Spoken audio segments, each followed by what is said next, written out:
I've spent more than half my life looking at people across a metal table in a cold interrogation room or across a brightly lit stage where the cameras catch every beat of sweat and every nervous twitch. You learn a thing or two about the human soul when you spend decades staring into the eyes of people who have done the unthinkable. I'm not a therapist. I'm not here to hold your hand and tell you that your childhood trauma justifies the choices you made this morning. I'm a former cop. I'm a Marine. I see things in black and white because in the world I came from, the gray areas are where people get hurt and where the guilty hide. When I walked into my studio today, I felt that familiar weight in my chest, a tightness that usually means I'm about to face, a level of denial that would make a career criminal blush. It's a weight that comes when I know I'm about to sit across from someone who thinks they can outsmart the truth. They think because they have a soft voice or a practiced smile or because they've convinced themselves of their own lies that I won't see the predator underneath. But I've seen it all. I've seen the way a liar's eyes shift just a fraction of an inch when the pressure gets too high. I've heard the way their voice goes up an octave when they realize their story isn't holding water. Today was about a baby, a 7-month-old boy named Leo, a child who can't speak for himself, who can't tell his mother what happened when the door was closed and the world was looking the other way.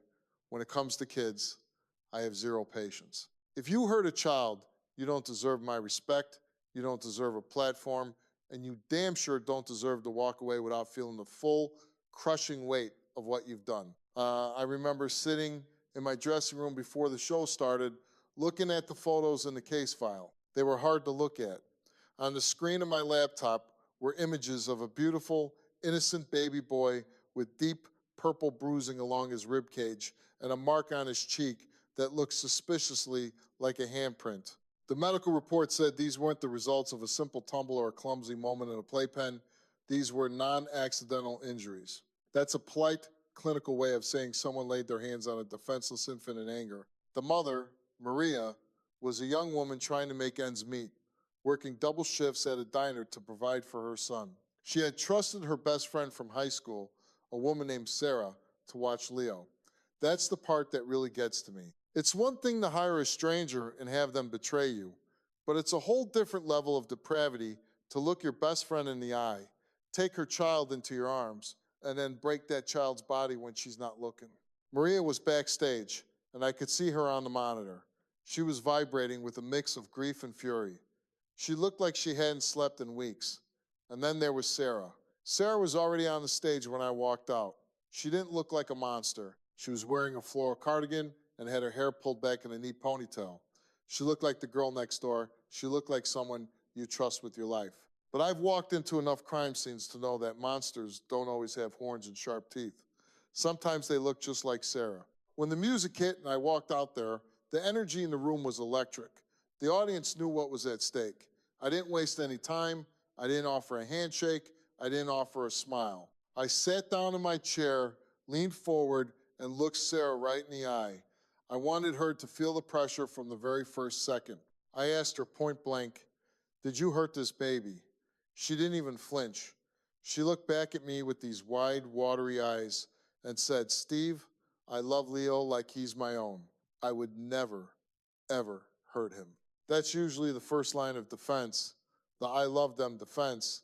It's a shield they try to use to make you feel like you're the one being unreasonable for even asking the question. I told her right then that I've heard that line 1,000 times from people who are currently sitting in handcuffs. I told her about my years in Chicago, about the calls I'd go on where a parent or a caregiver would be crying over a child they'd just beaten senseless, claiming it was an accident or that they loved the child more than life itself.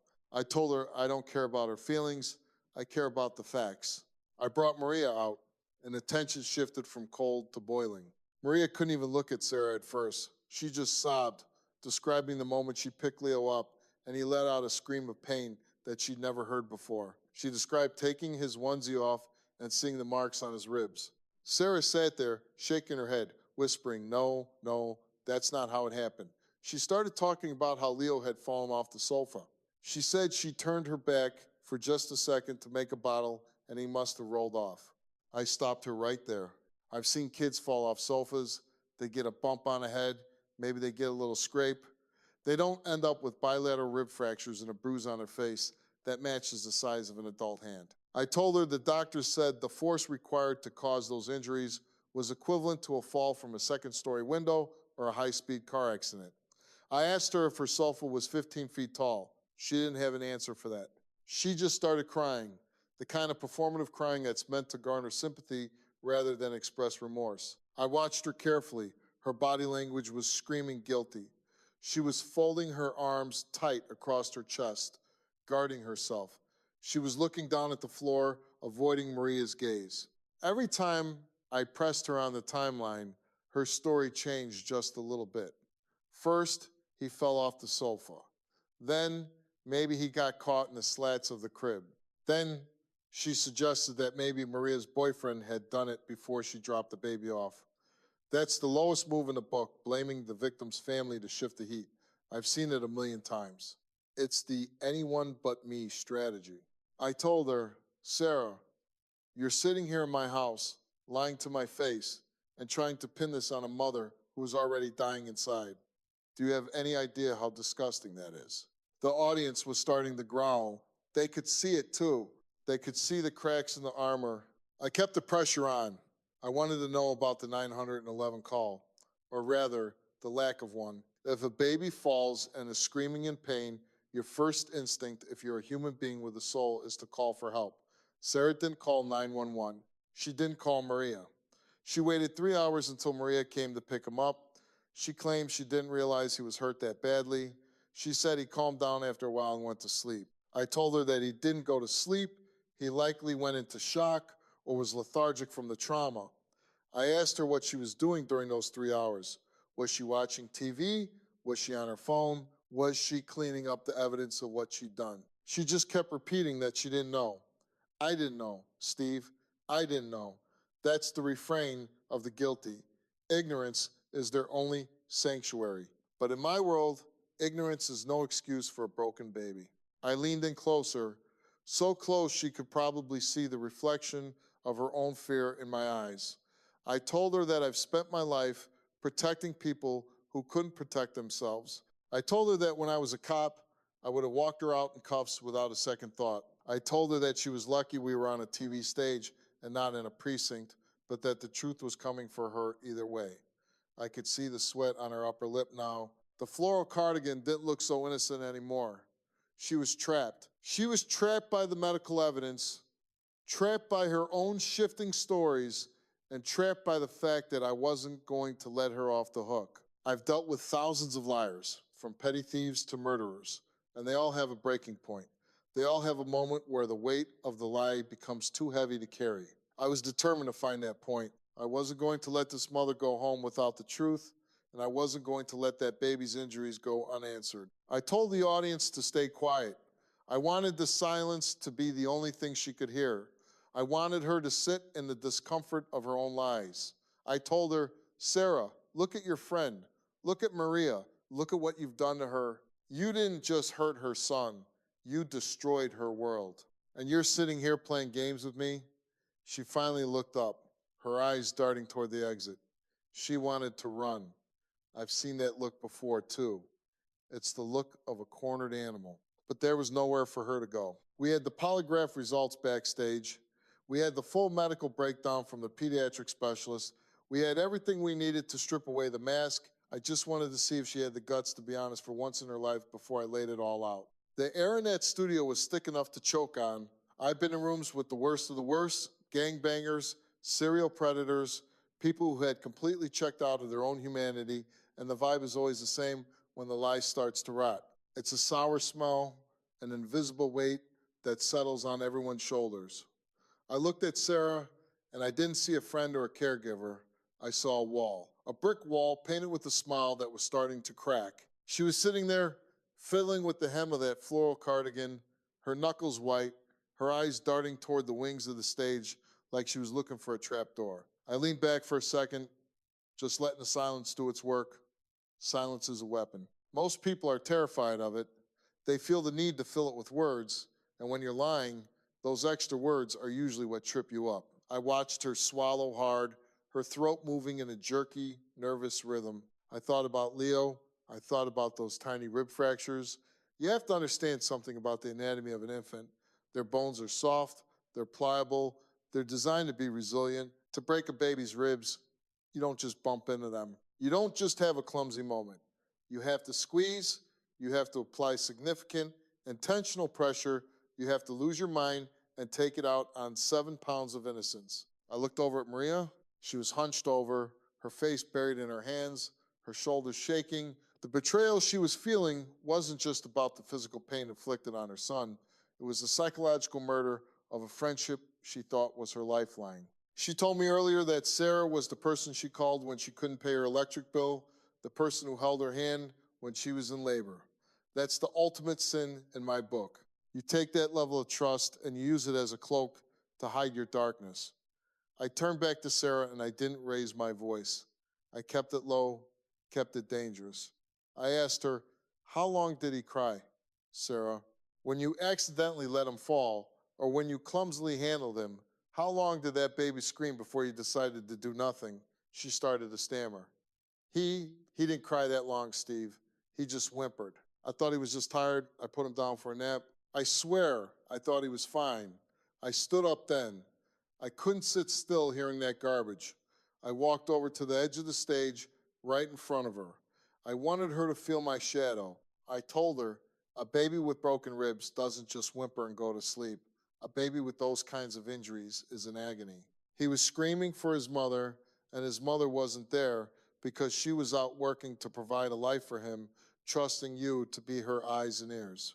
You heard that scream, and you didn't feel pity. You felt fear for yourself. You realized you went too far, and instead of being a human being and getting him help, you tried to cover your tracks. She finally looked up at me, and for a split second, the mask slipped. The sweet girl act vanished, and I saw a flash of pure, cold resentment. "You don't know what it's like," she hissed. He wouldn't stop. He had been crying for 3 hours. I had a migraine. I hadn't slept. Maria just drops him off and expects me to handle everything while she's out living her life. There it was. The "it's not my fault" pivot, the moment the liar starts to blame the victim for being a burden. I've seen this in every interrogation I've ever conducted. The perpetrator feels like they're the one being victimized by the situation. I leaned in, my face inches from hers. Living her life, she was at work, Sarah. She was flipping burgers and scrubbing floors so she could buy diapers. And you're telling me that because you had a headache, you had the right to break a child? You think your stress justifies a handprint on a 7-month-old's face? The audience exploded. They were done with her. I was done with her. But I had a job to do. I had to get to the truth, and I had to make sure Maria knew exactly what she was dealing with. I walked back to my chair and picked up the case file. I started reading the medical notes out loud. I wanted the words to hang in the air like smoke. Sustained blunt force trauma to the thoracic region, discoloration consistent with manual strangulation or intense gripping, possible concussion. I looked at her. The doctors aren't guessing, Sarah. Science doesn't have a motive. Science doesn't have a friendship with you. It just reports the facts. And the facts say you're a liar. She started shaking her head violently, the tears flowing now, but they weren't for Leo.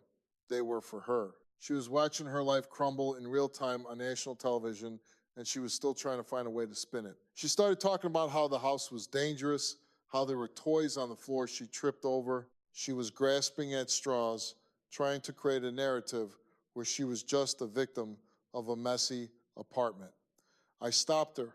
I told her about a case I worked in Chicago. A guy had beaten his girlfriend's toddler because the kid spilled some juice. He told me the exact same thing. He said he tripped. He said it was an accident. I told him then what I told Sarah now. Accidents leave one type of mark, rage leaves another. You can't disguise the signature of anger. Maria stood up then. She couldn't take it anymore. She walked towards Sarah, and for a second, I thought I was going to have to step in. My security team was already moving into position. Maria didn't hit her, though. She just stood there, pointing a finger that was trembling with raw emotion. "I loved you," Maria screamed. "I gave you my most precious thing in the world. If you were tired, why didn't you just call me? Why didn't you tell me to come get him?" Sarah didn't have an answer. She just shrank back into her chair, looking small and pathetic. That's the thing about people who hurt children. They're cowards. They pick the one target that can't fight back, the one target that can't tell on them. They think they're safe because their victim is silent. But what they forget is that the body tells a story that the mouth can't. Every bruise, every break, every mark is a witness. And I was there to be the voice for that witness. I looked at the cameras, then back at Sarah. I told her that we had a polygraph examiner in the back. I told her that Daniel Ribicoff was waiting with the sensors and the charts. I asked her if she was ready to put her accident story to the ultimate test. You could see the blood drain from her face. The bravado was gone. The resentment was replaced by pure, unadulterated terror. She started making excuses about why she couldn't take the test. She said she had a heart condition. She said the stress would make the results inaccurate. I've heard every excuse in the book to avoid a polygraph. I told her, Sarah, if you're telling the truth, that machine is your best friend. It'll clear your name. It'll show Maria that it really was just a tragic accident. Why wouldn't you want that? She didn't answer. She just kept looking at the floor. I knew then. I knew for a fact. Not that I had any doubt before, but seeing that fear, the fear of being caught in a definitive, undeniable way, that was the final nail. I spent the next few minutes talking to Maria, trying to calm her down, trying to remind her that she wasn't the one who failed. That's the heavy part of this job. The guilt that parents carry when someone they trust hurts their child is immense. They feel like they should have known. They feel like they should have seen the signs. I told her, Maria, look at me. You didn't do this. You did what a good mother does. You worked hard and you trusted a friend. The failure here belongs to one person and one person only. I wanted her to hear that. I wanted it to sink in because the aftermath of this wasn't just going to be a legal battle. It was going to be a lifetime of Maria wondering if she could have done something differently. I wasn't going to let Sarah's actions destroy Maria's soul too. I turned back to Sarah and my voice was cold as ice. I told her that the time for games was over. I told her that we were going to go to a break, and when we came back, she was either going to sit in that chair and take that test, or she was going to admit the truth right now. I told her that the police were likely watching this show. I told her that the medical reports were already in the hands of the authorities. This wasn't just a TV show anymore. This was a reckoning. I could see her chest heaving, her breath coming in short, shallow gasps. She was on the edge of a total collapse. I've seen it happen many times. The lie is like a dam, and once the first crack appears, the whole thing is going to come bursting through. I wanted that dam to break. I wanted the truth to wash over that stage, no matter how ugly it was. Because until the truth comes out, there can be no justice for Leo. And without justice, I don't go home happy. I stood there, staring her down, waiting for the crack to widen. I didn't care about her cardigan, her neat ponytail, or her watery eyes.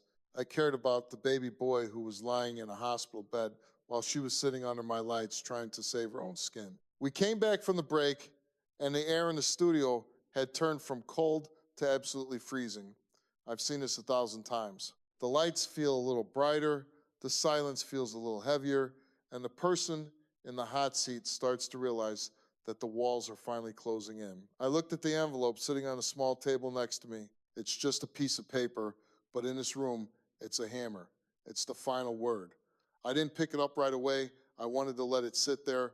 I wanted Sarah to stare at it. I wanted her to know that whatever lies she had spent the last hour spinning were about to be shredded into a million pieces. She was vibrating now, her hands tucked under her thighs, her face a mask of pale, sweaty desperation. I've seen that look on men twice her size in interrogation rooms back in Chicago. Men who thought they were tougher than the truth until the truth was staring them in the face. I looked over at Maria.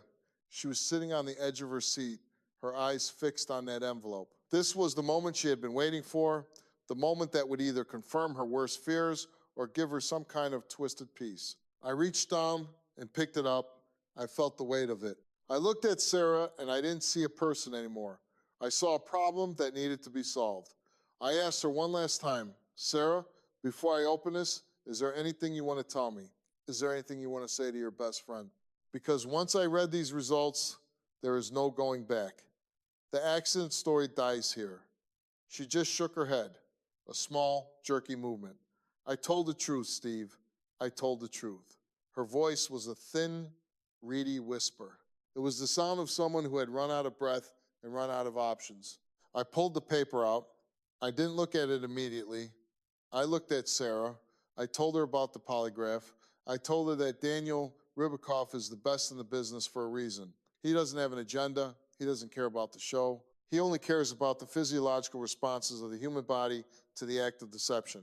I told her that when you lie, your body betrays you. Your heart rate spikes, your sweat glands open up, your breathing patterns shift. You can try to control your face, you can try to control your voice, but you can't control your nervous system. That's the beauty of it. The truth is hardwired into us, and when we try to bury it, our own skin screams it out. I looked down at the results.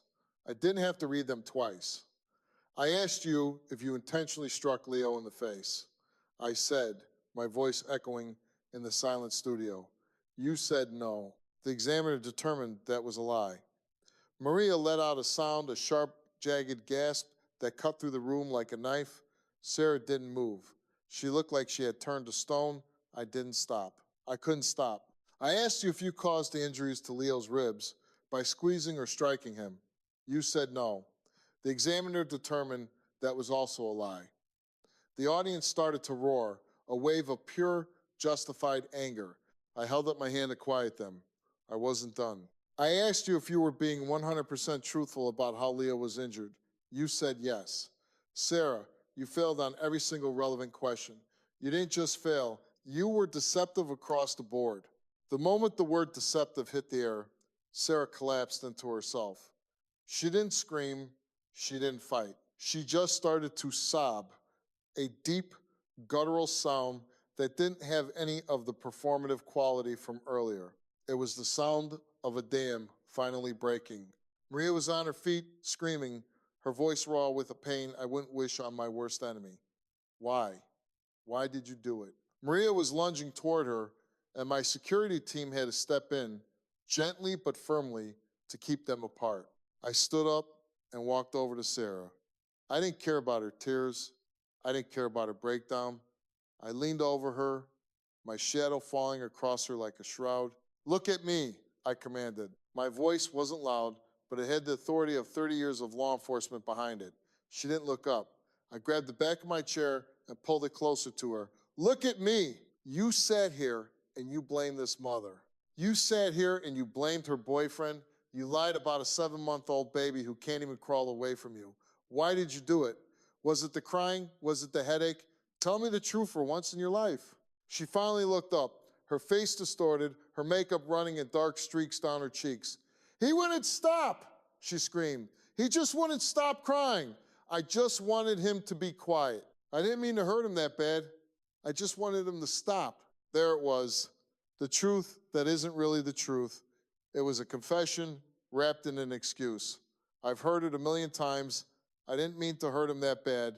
That's the lie they tell themselves so they can sleep at night. They think that as long as they didn't intend to kill the child, they aren't a monster. But if you put your hands on a baby because you're annoyed, if you squeeze his ribs until they snap because you want silence, you are exactly what I think you are. I told her that. I told her that her stress was no excuse for her cruelty. I told her that a baby's cry is a call for help, not a reason for an assault. I looked at her and I saw the absolute vacuum of empathy that allows a person to do something like this. I turned my back on her. I couldn't even look at her anymore. I walked over to Maria and I took her hands. They were ice cold and shaking. I told her, Maria, you have your answer. It's a horrible answer, but it's the truth. You don't have to wonder anymore. You don't have to blame yourself or anyone else. She did this. She sat in your house, she took your trust, and she broke your son. Maria was just nodding, the tears streaming down her face, looking at Sarah with a mixture of horror and realization. The friendship was gone. It had been replaced by a crime scene. I've stood in the middle of a lot of wreckage in my time. I've seen families torn apart by drugs, by violence, by greed.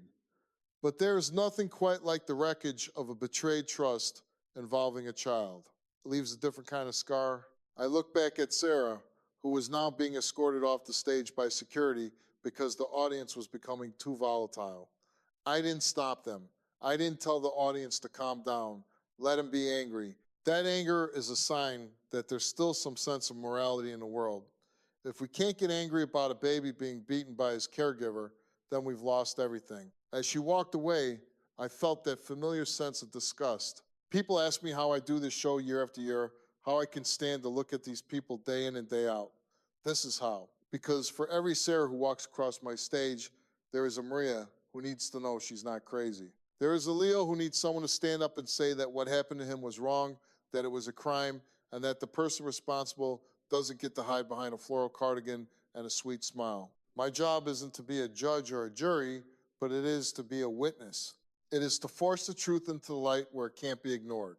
I stood in the center of the stage, the lights beginning to dim for the next segment, but I stayed there for a moment. I watched Maria being led off to meet with our counselors. I knew she had a long road ahead of her. She'd have to deal with the police, with social services, with the physical recovery of her son, and the emotional recovery of herself. I felt the weight of it all. People think when the cameras stop rolling, the story ends. It doesn't. For Maria and Leo, the real struggle was just beginning. But at least now, they were starting that struggle with the truth in their pockets. And in a world full of liars like Sarah, the truth is the only weapon that actually matters. The studio lights didn't feel warm anymore. They felt clinical, like the lights in a trauma ward. I stood there, watching the security team lead Sarah away, and the silence that followed was louder than any of the screaming that had come before. It's a specific kind of silence. It's the sound of an entire room of people simultaneously realizing that they've just looked into the eyes of someone who could break a baby and then lie about it for weeks. I felt that silence in the back of a squad car after a high-speed chase ends in a wreck. I felt it in the hallways of the 14th District after a confession is signed and the adrenaline finally leaves the room. It's the silence of the aftermath. I looked down at the floor, at the scuff marks from Sarah's shoes as she was hurried off, and I felt a deep, familiar exhaustion. People see me on TV, and they see the yelling, they see the chair throwing, they see the tough guy from Chicago who doesn't take any crap. And that's all real. But what they don't see is the weight I carry home every night. They don't see the way these stories sit in my gut, reminding me that for every person we catch, there are a dozen more out there hiding in the shadows, waiting for their moment to snap. I walked over to where Maria was sitting. She was still in her chair, but she looked like a shell of the woman who had walked out here earlier. The anger had burned out, leaving nothing but the cold ash of grief. I've seen this transition 1,000 times. The truth is a relief, yes, but it's also a burden. Once you know the truth, you have to live with it. You have to live with the fact that your best friend looked at your child as a nuisance to be silenced. I knelt down in front of her, not because I'm a counselor, but because I'm a human being. I told her that she didn't have to stay on that stage for another second.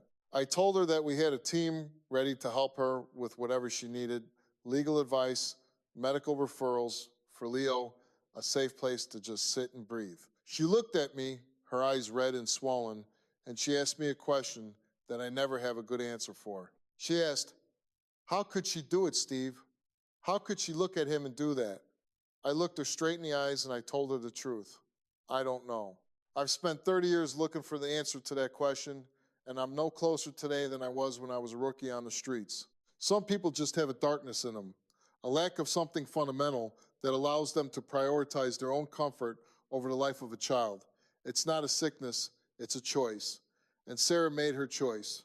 I stood back up and addressed the audience, but I was really talking to the people at home. I told them that this isn't just about one bad babysitter. It's about the responsibility we have to the most vulnerable members of our society. It's about not turning a blind eye when things don't add up. If you see a child with injuries that don't match the story, you don't stay quiet. You don't worry about offending a friend or causing drama in the family. You speak up. You fight for that child because they can't fight for themselves. I've seen too many cases where people said, "I thought something was wrong, but I didn't want to get involved."